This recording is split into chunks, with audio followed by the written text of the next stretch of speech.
Hello, and thank you very much for your time. I'm here with Kara today, and she is the singer, and now she will tell us about all the things from Moons in Retrograde. So can you please introduce yourself and tell us a little bit more about you, Kara?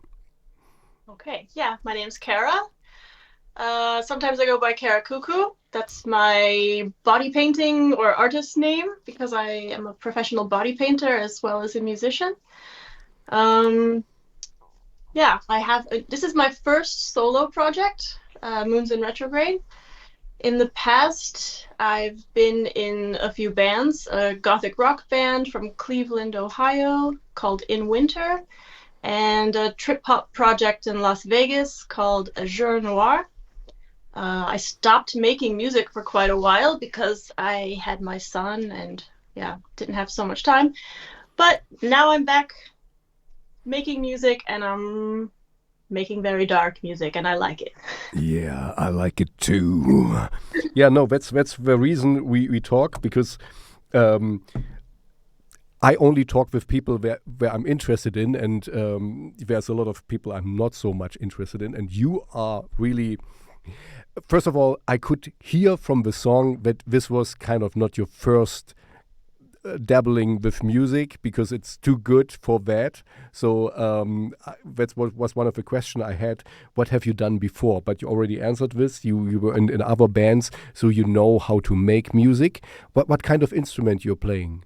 Yeah, I have been in other bands, but I've always just been the singer and lyricist. So this is my first time ever making my own music and recording it. And it took quite a while for me to get the hang of trying to find out what's in my head, like what's here in my head out into the instruments, because I play acoustic guitar, but not like, I'm not a super mega amazing guitar player, and like I can play keys, but I'm also not, it's not my instrument, and yeah, it took a long time to get this music to get to a place where I was really happy with it.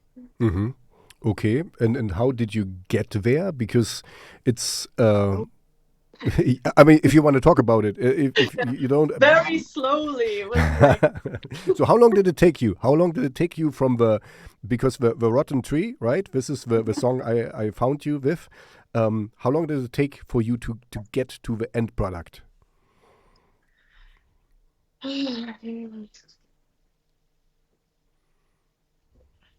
Wow, 9 months. Wow, that's long. But I also because I did the mixing myself as well, and I've never done that before. So I had to kind of let it sit. Like I let the song sit for several weeks. So I could hear it again with new ears, and then make like small adjustments here, and then let it sit for a few weeks, come back to it again, make small adjustments again. Then the song was finished earlier, I think 6 months. But then I had been at the same time making this music video with a friend. And she and I were both like, we did a little bit filming there and a little bit filming there. And then she had to edit it. And then I had to send the track out for mastering. So when the music video was finished and then the song was finished, I said, let's just release it all together. It just made more sense. No, makes absolutely sense.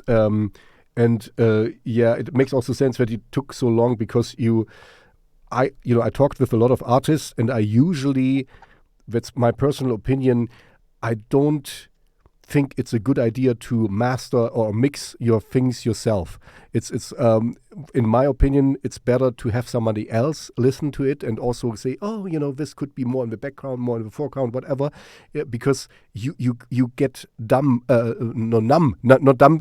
You get numb from hearing it too often. You can't hear it anymore. It's just like a blur.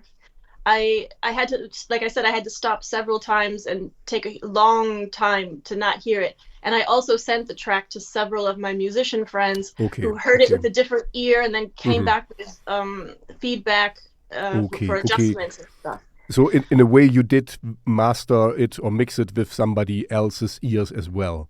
I had to, like, I couldn't Okay. hear it anymore. It was like I needed fresh ears and a Okay. fresh perspective. Yeah. So, and this is, like you said, your first track. So, are there more coming? Because the thing is, if everything takes 9 months, then we should maybe No. talk in 9 months again or something. I mean, creating that first song was in a way a challenge for me, but also something I really wanted to achieve. Like I wanted to do that all on my own. And I accomplished that. But now with the other songs that I have, they're all at a point now where they need a little bit re-recording, a little bit of this, a little bit of that. And I found someone who I want to mix and master because I can't spend like hours upon hours and weeks upon weeks coming back to this. It was the process was too long, and it's it's just not my forte. Yeah, exactly. This is sometimes hard to accept because you think, of course, it's your song and you know best how to do it, but it's anyway. I'm happy that you came to this conclusion. First of all, it's much faster for you. You know, you don't have to wait for that long, and also you get in perspective. You know, you have been in a band, and you get an outside perspective from I'm guessing a friend who means the best for you, you know, and sometimes you don't see it, that just this little thing can go out and it's much better, you know, that you have some Stolpersteine, how do you say this, stumbling blocks in it. New German word, thank you. Yeah, okay, but Stolpersteine is, yeah, let's maybe talk about this before we get too much into the music. You are in Germany, right? Yeah. So, just if you don't want to talk about this, it's absolutely fine. But how did you end up here? Because you are not of German, you're not born in Germany, as far as I can tell. No, I'm an American living in Germany and at the border of Denmark. So there's also mixed with Danish as well, which that's a whole other level of language I can't. But I met my son's father when he was on a vacation in the States. Okay, so and this is kind of you followed him over here to Germany. Yes, but this is no longer. Okay. Okay, yeah. But that's how I ended up here, and actually, I'm really happy to be here. Okay, it's cool. More in my, I don't know. I feel wohl. Du fühlst dich wohl, sehr schön. Das freut mich. Yeah, I lived in the United States. I lived in Maryland, and at the moment, at the current climate, we don't have to talk about this, you know, I don't want to make it political or something, but at the current climate, I kind of don't really know. I know a lot of Americans, of course, and anyway, let's focus on the good stuff, on the music. Sorry, I don't want to open this can of worms.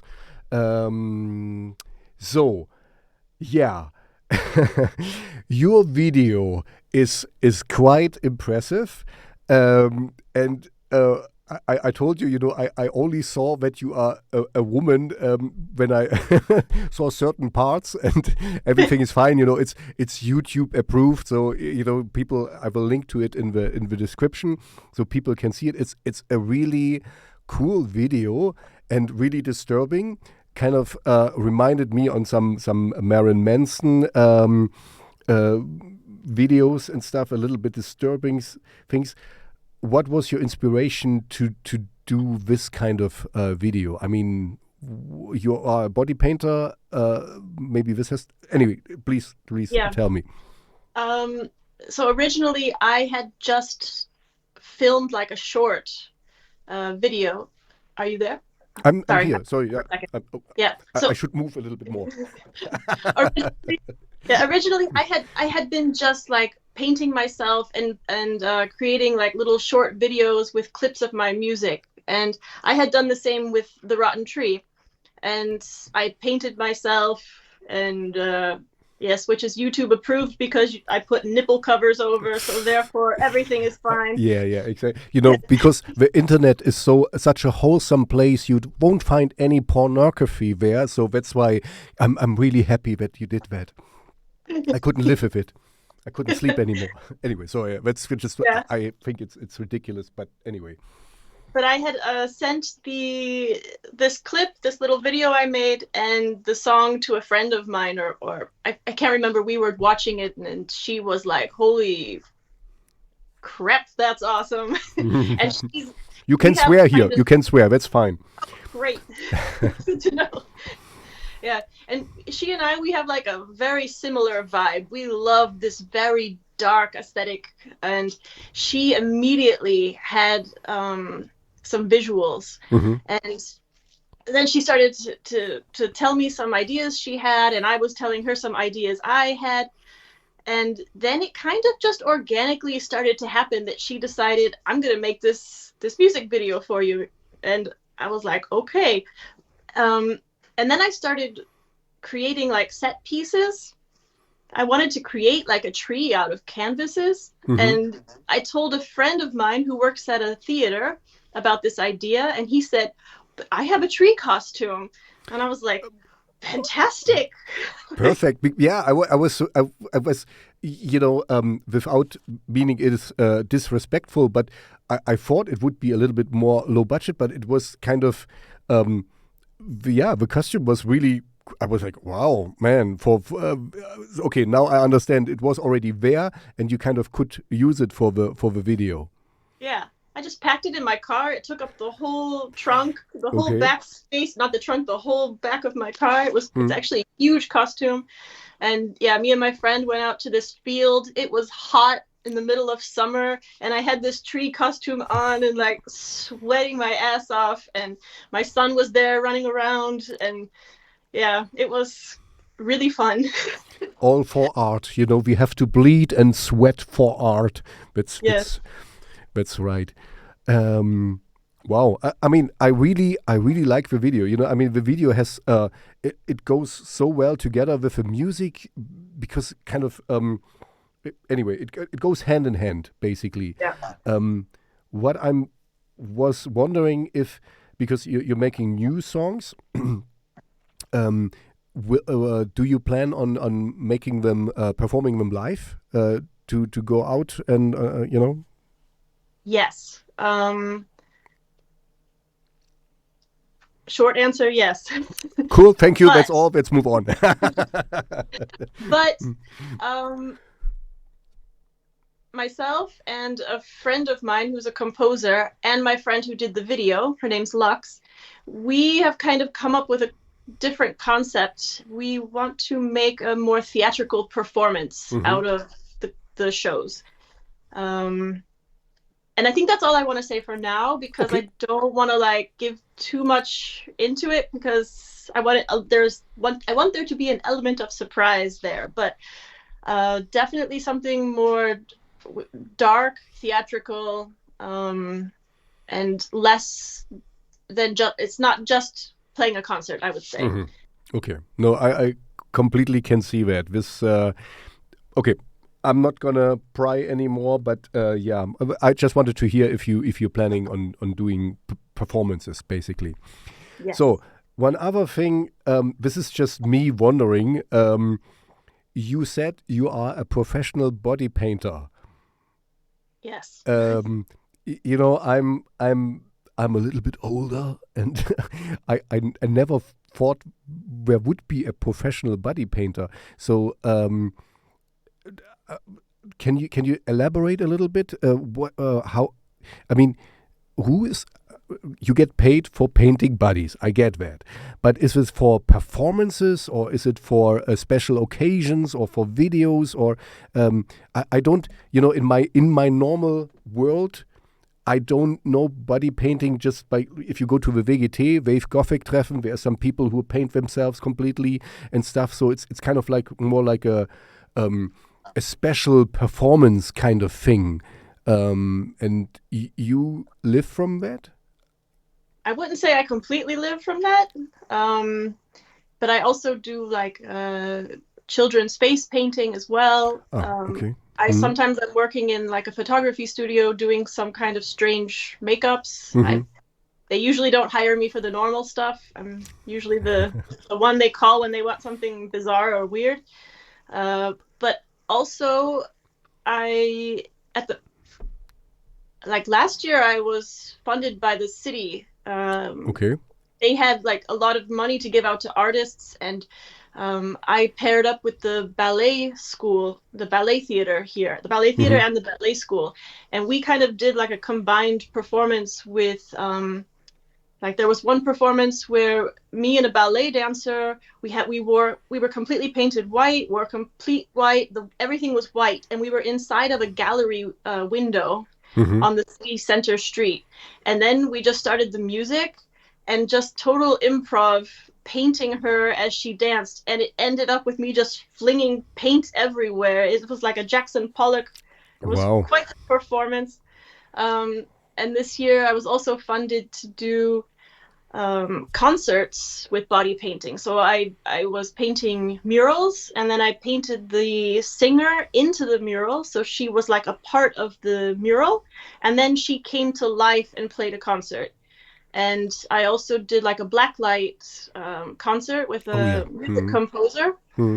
And because of this performance, I'm now working with the ballet school again, and we're putting on a much bigger version of this blacklight performance. And it's an underwater sea theme, and it's quite a big production. It's becoming a big production, and I'm getting kind of excited about it. But let's see. It's coming in March. Yeah, so, thank you. It's like little things here and there, but you can't make a complete living off of it. But okay, cool. Yeah, because I'm not being, I never heard of that somebody is a professional body painter. So cool. So kind of you're like a makeup artist, I would maybe call it, or does it make sense, or is it too? I mean, I do more. I mean, you could say that. Yeah, it doesn't really matter. I don't want to put you in a box or something. It's just you are the first professional body painter I ever know. I mean, I know some other people who like to paint bodies, but it's for different purposes. Let's put it this way.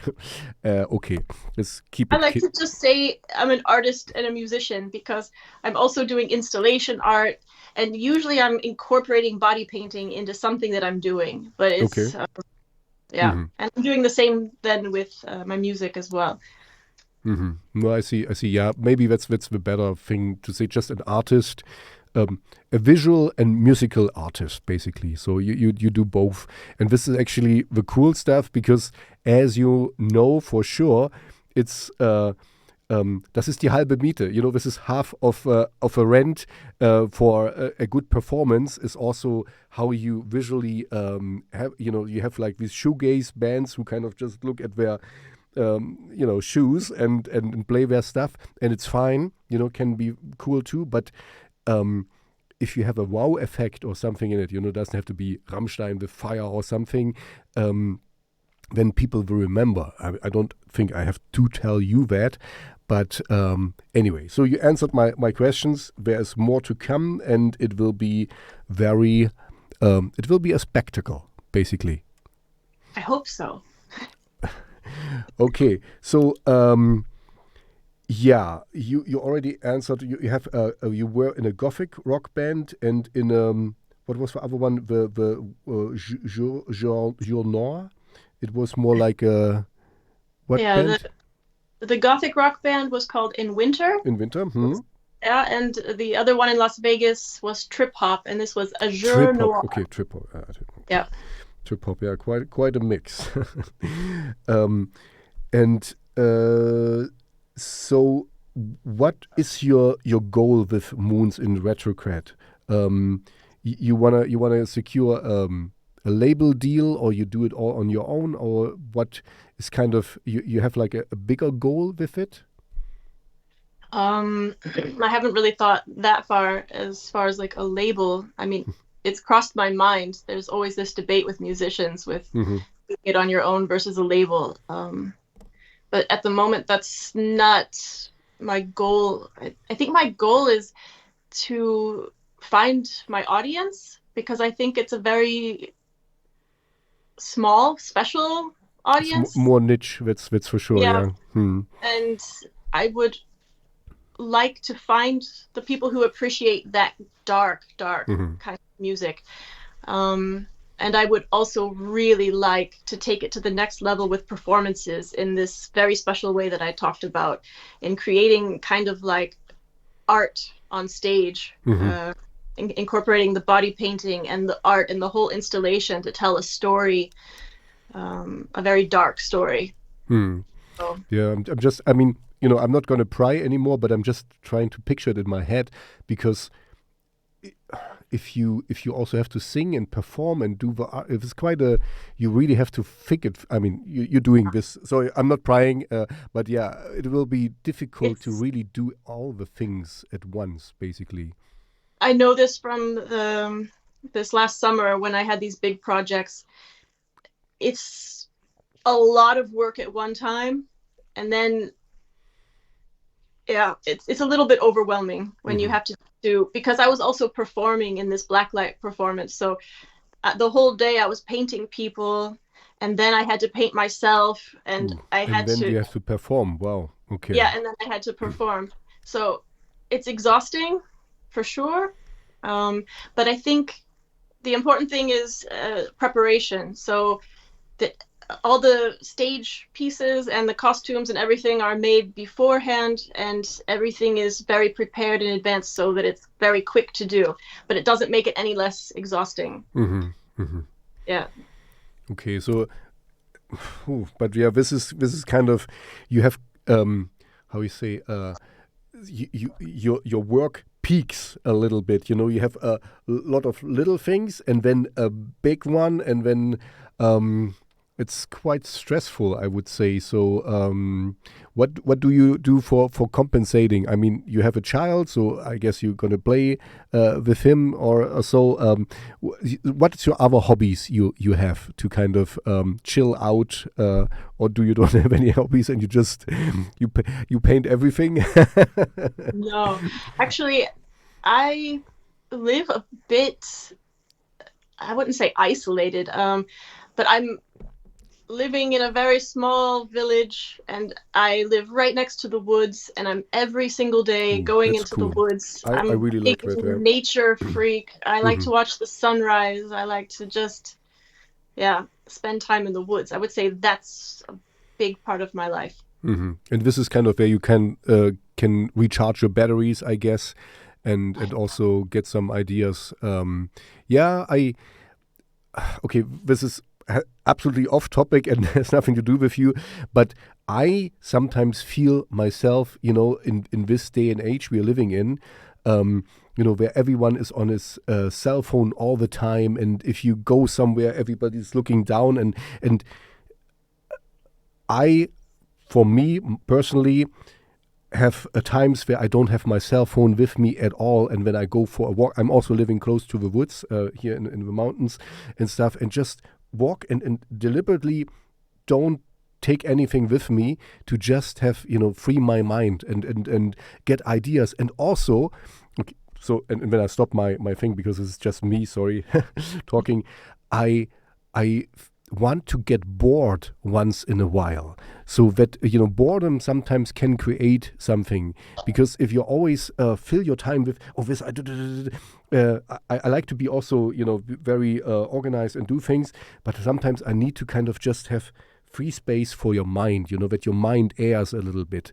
And anyway, this just reminded me of myself, what you just said, that that's in going through the woods and just enjoying and listening to the nature, and don't try to think of something precisely, just let your mind wander, is a good recipe, I want to tell to the world, basically. Yeah, you're 100% correct. I mean, thanks. When I go out to the woods, and I'm just being there, not thinking about anything and just being in the moment. But from that space, is where inspiration grows. Sometimes ideas just pop into my head from nowhere, and then I'm like, "Whoa, where did that come from?" And then I'm just going with it. Uh-oh. Someone rang the doorbell. My dog's gonna go crazy. Oh. Do you need to get it? No. No. Okay. Or are you paused? Or No. No. What's the name of a dog? Chicken. It tastes like dog. It's like dog. Okay, yeah, but it doesn't look like a real, how you say, like watchdog or so. It's more like a pet dog. It's a lap dog and an alarm dog, and yeah. Eine Fußhupe kann man auch dazu sagen. You know, a small dog is like a foot horn. Like you know, if you step on it accidentally, it's like a horn, like dirt. Yeah. Anyway, it's in German you can say Fußhupe. Sorry. Learned 2 new German words today. Yeah, sorry. I don't. Anyway, cool. Yeah. This is just what I'm wondering. You know, when I see all these young people with their cell phones, and it's so cool to be connected. You know, I'm older. I grew up with rotary phones and stuff, so I remember a time back then. And sometimes I think like this is getting lost. You know, to just be pondering things and not fill it all the time with something worthwhile on TikTok. Okay, sorry. I stop now. No, but I have to agree with you. You know, I'm also a bit older, so I remember the days of rotary phones, and I remember how nice the 90s were before the internet really took over. I mean, I like the internet too. It has its advantages, but it's also disconnects. We're talking about the internet. You know, that's you know, you have the good. There's good things and there's bad things, and it's just kind of like. I see it a little bit like the pendulum is swinging in one direction, and now it needs to kind of come to the middle ground. It doesn't need to swing back. You know, I don't want to go back to the Stone Age, but also kind of, okay, you know, I heard in Berlin they put in streetlights into the pavement because everyone was looking down constantly on their phone. So they have red lights in the pavement that we see. Oh, it's a red light. So we don't have to even look up to see the red light on a crosswalk thing. And this is really silly, I think. That real? Yeah. Wow. I think I saw some in Erfurt. You know, Erfurt is a big city here. You know, I'm in Thuringia, so Erfurt is the capital of Thuringia, and I think they have it there too. And I was like, okay, this is next level bullshit. Yeah, that's a little too far. Anyway, yeah, this is we're not gonna.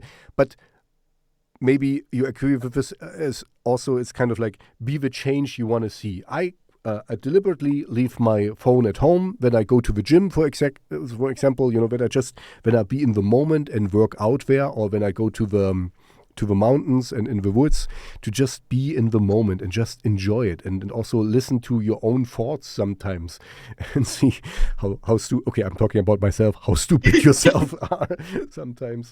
But I agree with you. It's the best way to recharge. Mm-hmm. Yeah, exactly. To not get into the hamster wheel and do all the things. I mean, I do a lot of social media stuff. I don't know if I think I'm following you, right, on Insta, and so I do an Insta post every day and all this stuff. But it's kind of like you know, I want to make people aware of my radio show and of my playlist and stuff, and so I'm kind of playing along this game, but I don't really like it. Yeah, I'm the same. Like I go actually through like waves, where one wave I'm like, I gotta like make an Instagram post every day and share content and like really be active, because otherwise people won't, you know that I exist. You know, they won't hear my music, they won't see my art. And then suddenly I get a wave of, this is all bullshit. Like I just want to go like live in the woods and just disconnect from everything. And like, why do we need to live like this with algorithms and being seen all the time? I hate this with the algorithms, because for a long time I didn't ask my viewers, please like and subscribe. I think it's so stupid, if you like it, and it's fine, but you kind of have to play this fucking game. So because otherwise the algorithm doesn't know you, and then some bullshit TikTok stuff or whatever is anyway, that's a different topic. Let's maybe stay with you here, but thank you for having a like-minded person. But I thought so, because you are, as you already said, you're kind of more like a niche artist, because if you want to do this whole pop music thing, I wouldn't talk with you anyway. So that's why I'm more interested in somebody real, you have to, who has to tell something and has a vision. And I could clearly see this in your video and also your music. It's really, how would you describe your music to somebody who doesn't know it? God, dark, industrial, alternative gothic rock. Just put a little bit more in there. Every time I talk to somebody else, they describe it in a different way, and then I'm like, maybe that's the right genre. And when I'm trying to submit the song for a Spotify playlist or something, I'm like, is it metal? Is it like, is it? Huh? I think there's industrial metal aspect to it. There's a gothic rock aspect to it. There's also some folk in it, some folk, and also I'm a playlist curator as well, and a radio host, and what also fits you, but it's a really, really bad moniker. Experimental is also a little bit, but don't use that, because experimental is usually when people just do a lot of noise stuff and don't really care, and mix something together on their phones, and this is experimental, just take this. And very rarely it's good music. I had a few instances where it's good, but anyway, I'm telling you, don't use experimental, because it's usually a red flag. How would you describe the music? It's tough. It's a little bit. And also, what my problem is now, I have watched your video a couple of times. For me, the music goes along with the video as well. So it's kind of, it's a nice symbiotic relationship there. So just your music, it has this folk elements. I like it's a little bit subdued in parts, which is also, it's not hitting you over the head. I'm usually I get to the point, because I have a daily recommendation where I also recommend your song, and usually I'm saying then, don't listen to my babbling, just listen to the song. So here's the link, and listen, make your own, because this is really tough. That's also the reason why I like it, because everyone can get something else out of a song.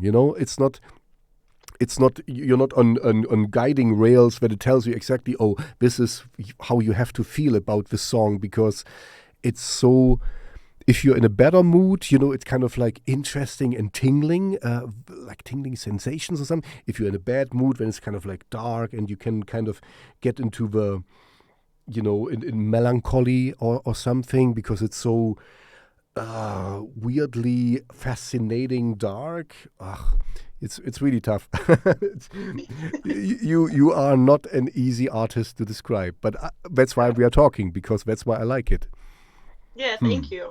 It's really. I will try to think of something, but.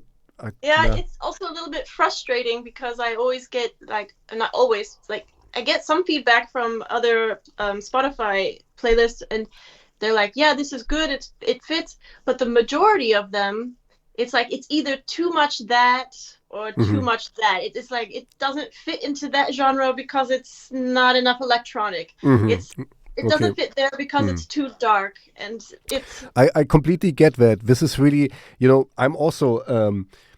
I'm more niche, my radio show is more niche, and my playlist, it's more gothic, NDH usually, and industrial metal, so it fits no, actually it fits there, but it's also, yeah, I completely get it. It's really tough to put in boxes, but I really like that because this is not cookie cutter bullshit, that I haven't heard a couple of 1,000 times before.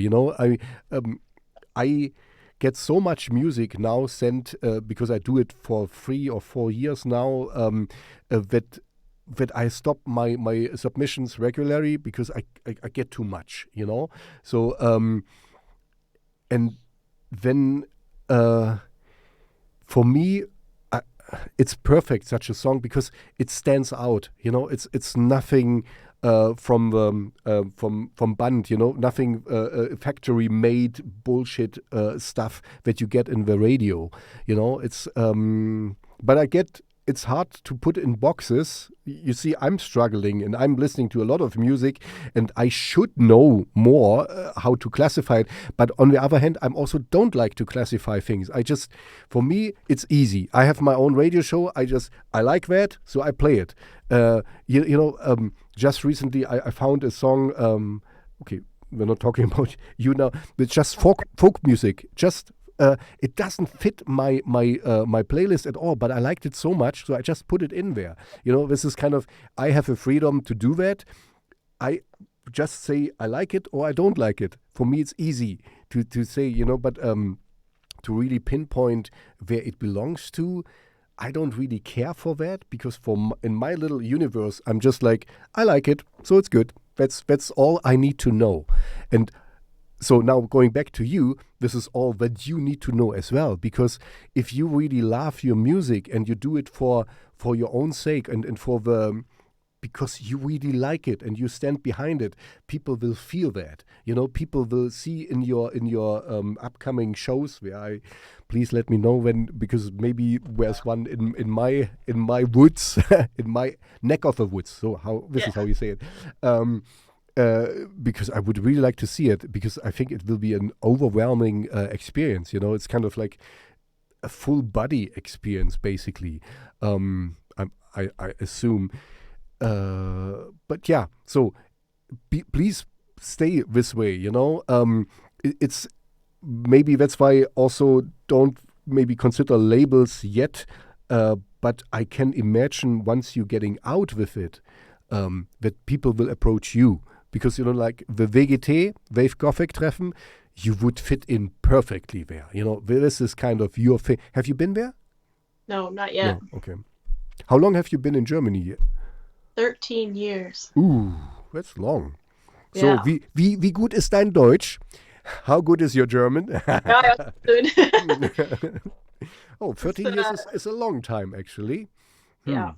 Okay, I didn't thought that you have been here for so long. I mean, don't worry. I've lived abroad too, and I don't speak any other language besides German and English. Deutsch So. reden. Sehr gut. But let's keep it international, because Okay. yeah. Okay, 13 years is a long time. Okay, cool. I haven't expected that. So you know the ropes already here in in Germany. Yeah. Lots of paperwork. Yeah, that's what I wanted to say. I just recently talked with a DJ from Venezuela, and yeah, he also was like, "Oh, these Germans." It's not easy.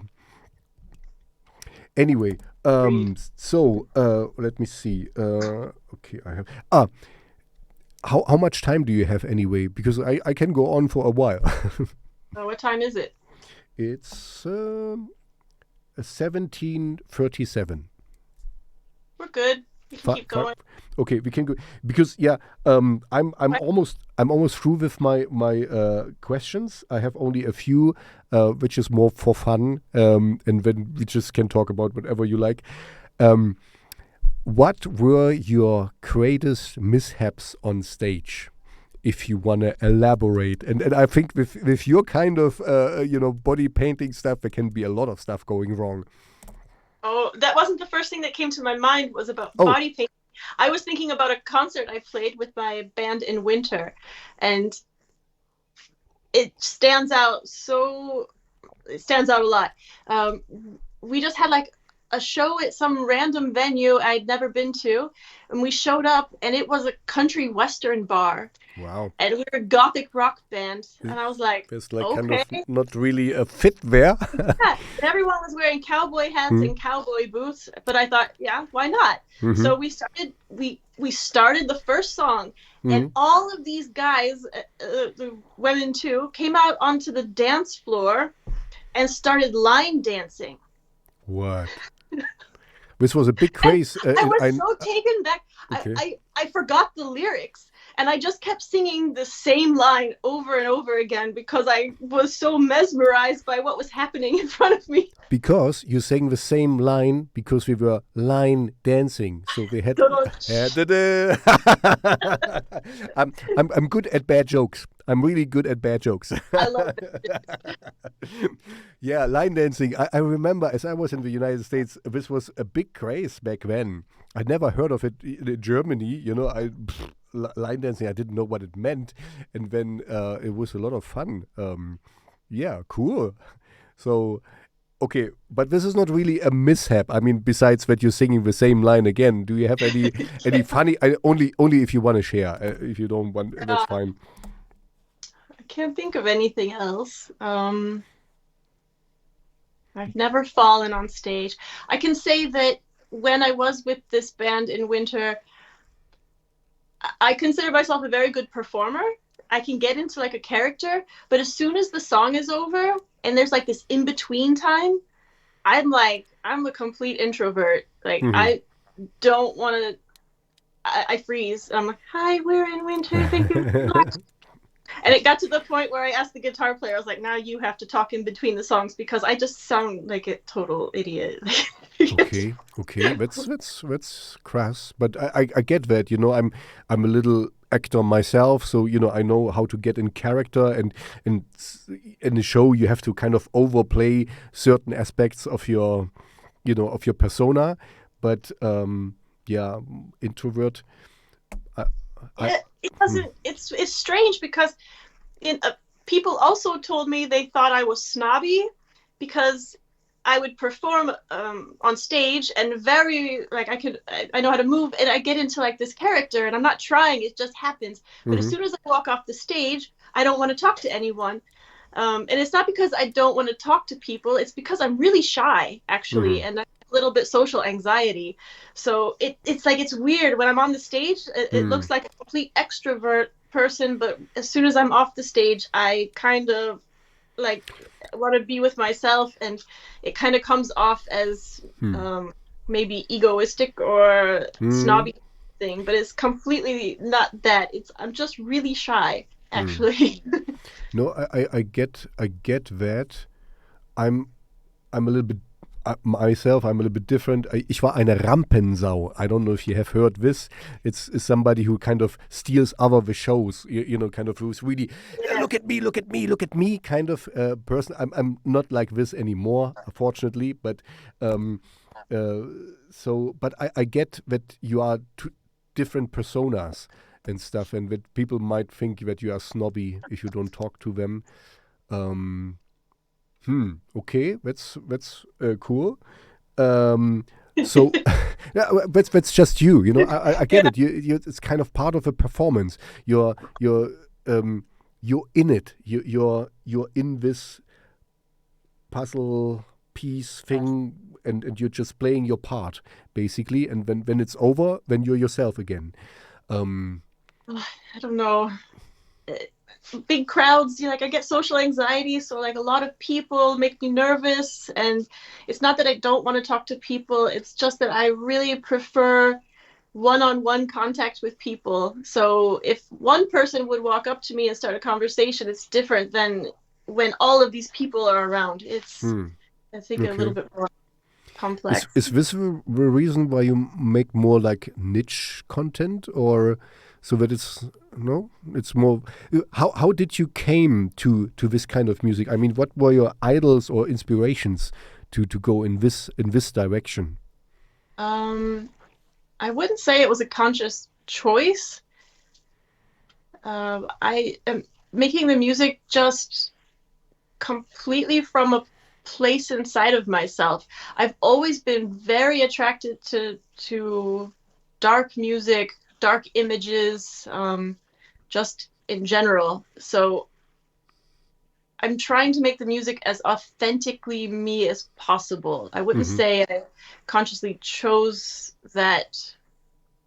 Yeah, I think it kind of chose me in a way. Okay.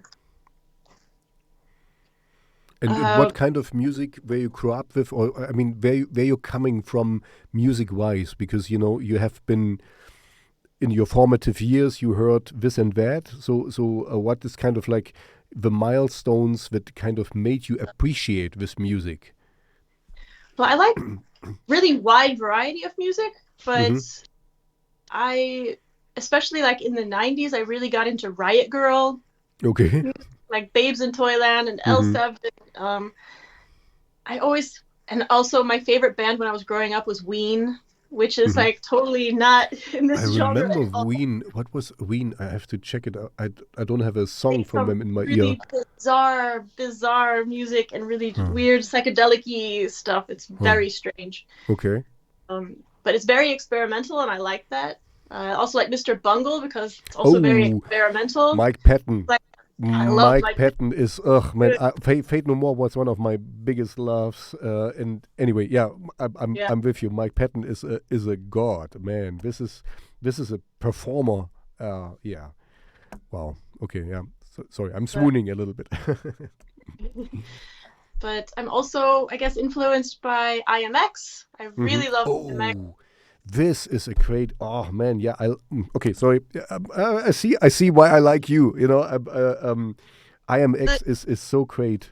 There's something about IMX that just pulls me in. It's like there's like a soul connection in some kind of way. I don't know what it is. I feel that music, and if I can feel the music, then I like it. So it doesn't matter what the genre is. It's for me all about, does it make me feel something? Exactly. And see, this is sorry. Okay, no, I should not disrupt you because I get scolded by the audience usually when I talk too much. That's a conversation.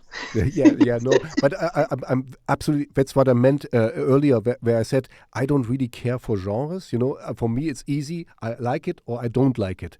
And IMX is I'm really impressed by this guy because he was from the Sneaker Pimps, right? And then he made IMX, and what I was impressed by, I saw a video where he just played one of his songs on his acoustic guitar, and I was like, wow, it works just with an acoustic guitar and his voice. I was like, wow, because he has a lot of electronic, I mean, you know him, a lot of electronic stuff. And so I was like, blah, blah, blah, well produced. But when I heard this, I was even more impressed. I liked him before, but then I was like, wow, when this works with just an acoustic guitar and his voice, this is a really genius, this is really good music. I love his acoustic stuff.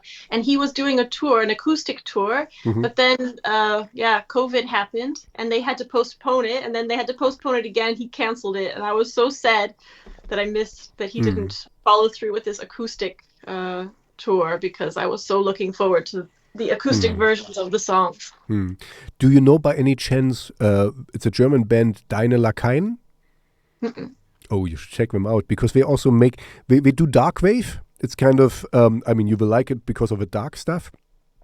And usually they have a lot of electronic elements, but they also do acoustic concerts where they just have the piano and the singer and do acoustic tours, or they have a whole orchestra with and it's they can and it works in every way, and I really like that. So check them out. Deine Lakaien is my recommendation to you. Okay, cool. Yeah, I see we have a lot of things in common. Yeah, IMX is just kind of a conundrum. It's incredible what he can do, basically, and he has such a cool voice. I like his voice. It's so not manly, but also not wimpy. Kind of. It's I don't know. It has a strength in something, I can talk a little bit like this and that, and it's like, like macho image, and he is. He can reach those notes and with a lot of power and passion. Exactly, it has power, but it's kind of, I want to say wimpy, but it's not. It's strong in a ethereal sense, kind of. I really like that. Okay, so yeah, so we already. This was one of my questions. Your idols. But I can't let that one go by without mentioning Heilong, because I love yes, Heilong. yes. Heilong, Like, German word. I have to say that Heilong kind of inspired me in a way too with my music, because the throat singing, I can see. like, I I can love see that. it. Yeah. This deep throat singing, and also Dunheim is also doing some really Dunheim, I dark, don't know. deep vocals, and this because I like these dark, deep vocals so much, I started practicing with that, and I put them in my music, kind of in the background, so it almost it's like It's an more like instrument. It's not like with I lyrics want or to say something. it's a percussive element. It's more like okay, no, yeah, I know Heilung. I know my favorite song is Traust. You know, it's kind of and they all do this kind of. It sounds like just with their voices, the whole thing, and it's so cool. And I really it's so. It's kind of like almost animalistic, or no, how you say, like Primal, very primal, exactly primal music, and it's so that's why it works on a level which is kind of subconscious level. You know, it works deeper than just your ears. It's in your bones, basically. It resonates with your whole body. I really, this is cool stuff.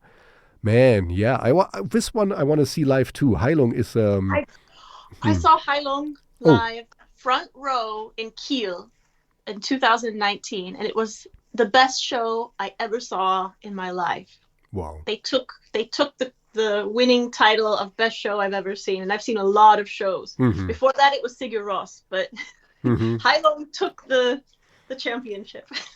I think I would also be, even if I would just stand in the corner, I would be blown away by this stuff. It's kind of, it's epic and visceral and primal, and it works on a lot of levels. Kind of, it hits you unexpectedly. You know, not just with loud stuff or something. It's more, it gets into your skin. It's an experience. It's more like, and they call them rituals too, but I would say it's a ritualistic experience with amazing music.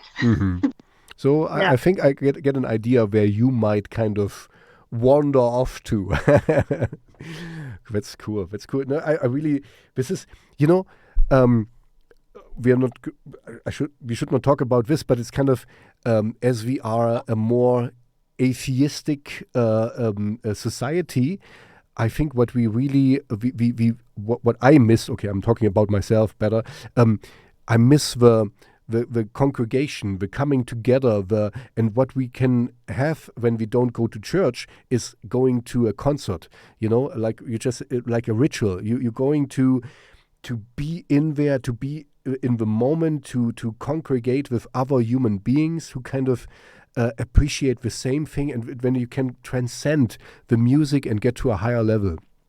This is why I go to live concerts. You know, this is why you still, live music will never die, because it's an experience that's a human experience you need to have. Absolutely. Oh, yeah. Okay. I'm. So one question I have: how did you came up with Moons in Retrograde? Yeah. So actually, Moons in Retrograde. Let's see. How do I start that? In the end, it means reflecting on your emotions, or like going over your past emotions or past experiences to learn from them. Because, well, the moon doesn't go in retrograde, it doesn't go backwards, but when a planet goes in retrograde, they say it's a time to like go into a revision of this time period, and the moon is representative of your emotions. So it's like the emotions going backwards. Let's like going back to childhood, going back into what caused pain. what caused me to suffer this way? What causes me to feel so lonely? What, and kind of reflecting on all of these issues, and then whatever is then coming up, whatever's being purged is then the music. I see. Okay. Okay. Not sure if that was a good explanation. No. I'm just kind of I'm thinking and thinking, processing. Exactly, I'm processing, and it's okay. It kind of goes a little bit back to. But this is just my spin on it, basically. Of course, I can only talk from my own perspective. That what I hear from that is reflection, self-reflection, kind of letting things happen, letting things. I'm kind of having this, what I said in the beginning, where I kind of think it's bad that we are too much living in the digital world with our cell phones all the time. Kind of what you just said is reflect yourself and be in sync, or kind of, or what's my interpretation of it, to get it to a deeper level of yourself, but you need to have time and space for that. Okay, maybe this is just my spin on it. In a way, you're right. The phones and everything, they keep us away from reflecting inwards. Actually, we're using these devices sometimes as a way to distract ourselves from our own pain and our own shadows that are lurking there, right? Right behind us. They start to come close, and then you grab the phone, so it makes you comfortable. It's like an addiction. Yeah, but and also Go ahead. What I want to say is kind of this really kind of you just hit a spot here, because what I meant in the beginning with feel bored once in a while when you wait for the bus, everyone you see like you can call someone, you can do it. Just look around, see what's going on, look at the person you are there. This is maybe someone you don't meet at Tinder. You can just talk to the person right next to you, and just kind of what I hear from that is kind of be in touch with your inner self, and also let the emotions happen, and don't put them away. Just don't betäuben, how you say it in English, to numb the pain with distracting yourself. Basically, that's what I want to say. And even if it's hard and tough, and this is also a good spin to your music again. Even if it's hard and tough and hurt sometimes, it's better to be in sync with yourself, because when you don't get overwhelmed sometimes, because of your emotions and all the things you have in you have to break out once in a while, and if you are in touch with yourself, it doesn't sneak up to you and hits you over the head. It's kind of you get stronger by being weak once in a while. Absolutely. And also really allowing whatever in that space that you have when you're alone, and when things start to come up, if those things are dark, it doesn't mean it's bad. Just allowing that shit that's been repressed for so fucking long, fucking let it out, because it's just poison. So no, and also, if you really, this gets very philosophical, but if you really get down this route, you also have to realize that you also can be a bad person, because some people think, I'm always good. No, you're not. You also have bad thoughts. This doesn't mean you have bad actions, but also admitting that you can be naughty or bad or whatever, however you want to call it. And this also means you're a full person, because nobody is only good or only bad. How to classify this also depends on your point of view and on the context you're living in, of course. But I personally think it's a sign of strength to be weak once in a while and acknowledge it and see that, okay, no, today I'm sick, for example, and I cannot do that much. And then let's be sick for this moment and don't fight it and just let it happen and feel it out, and be. This is part of you. I had to learn that, I'm 46 now. This is not that I grew up like that, It was, I'm kind of got this macho, you always be strong, you don't cry, and all this, I had to. This was a long process, but now that I'm there, I feel more in sync with myself and more strong because I can be weak, and I acknowledge that. There's a lot of strength in vulnerability, absolutely. Mm-hmm. And this is something that I learned as well, but it's a very slow process to get to that point, and also to look back at your life and like you said, we're all multifaceted human beings. We're not one thing or another. We're not black and white. And I can say for myself, I'm not anywhere near perfect, and I've made a hell of a lot of mistakes, and I've been the toxic one, and that's okay. I think everyone at some point has been the villain in some way or another. So I don't know.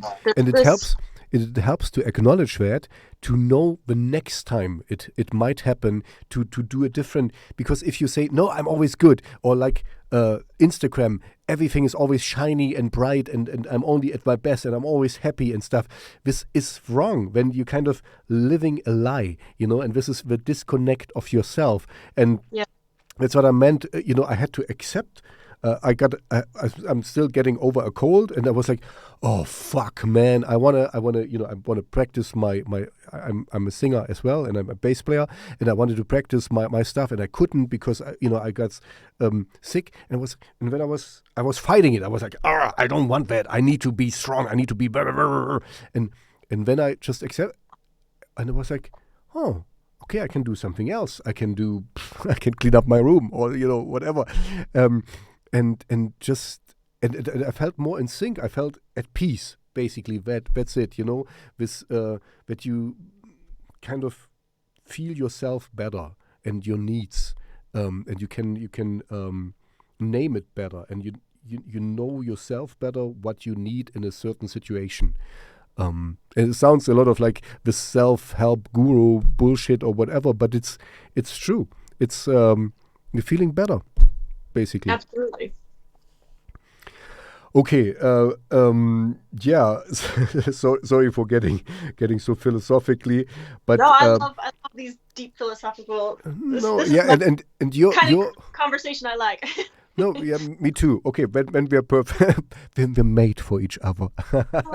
And you had this little fireplace. I was like, oh yeah, man, we could talk for forever.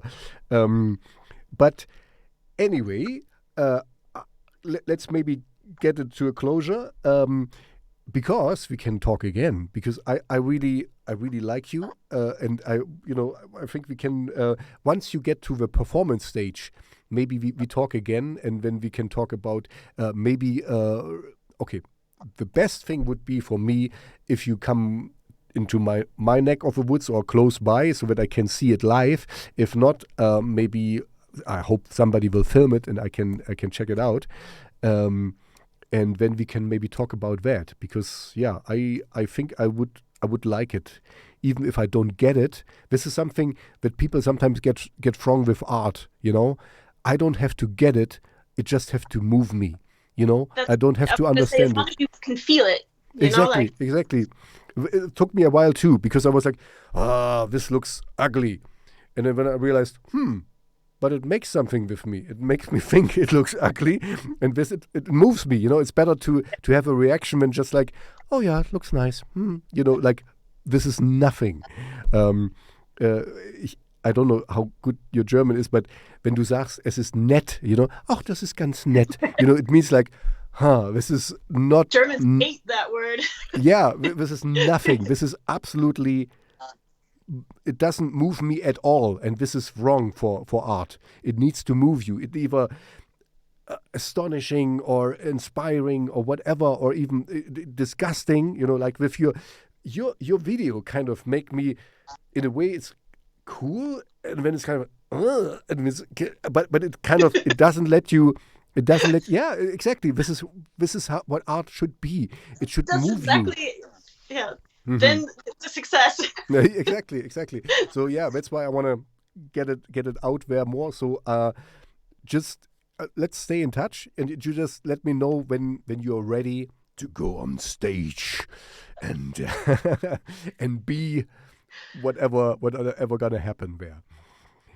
Okay, Kara, thank you very much for your time. It was a pleasure to meet you.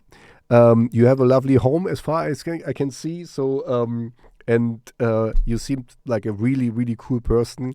And thank you for having time for me. Yeah, thanks for having me. I'm excited. Okay, bye. Okay.